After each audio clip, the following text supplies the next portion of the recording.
Well, I was walking down the aisle. First thing I saw was the back of his head. It just jumped right out at me. I recognized that little hair pattern on the back of his neck. Do you know where it comes to those two little points and it's darker than the rest? Well, I always thought that was so sexy.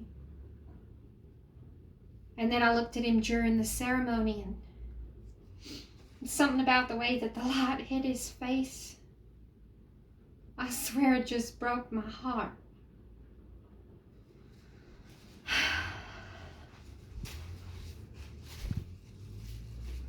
And then I saw him talking to this total bitch in a navy blue linen dress with absolutely no back.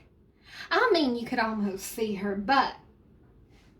And he was smiling at her with that smile. That same smile that used to make me feel like I really meant something to him.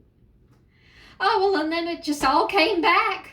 Just bang, all those times I sat waiting for his phone call.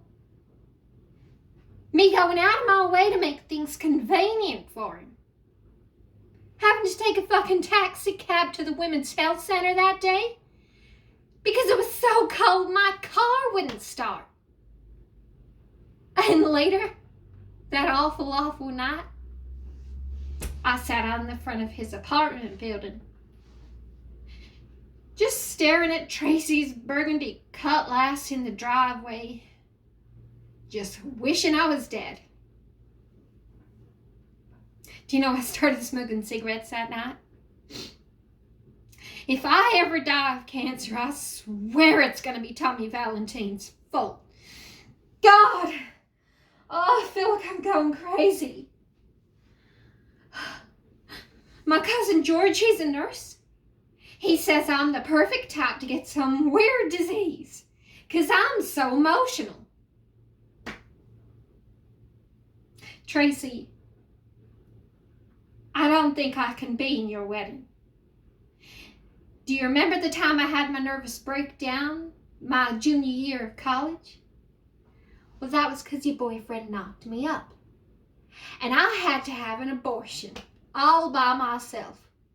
Well, he was taking you to the Kappa Sigma luau. And things have just been a little well strained between you and me ever since. Now here she is getting ready to marry Scott McClure.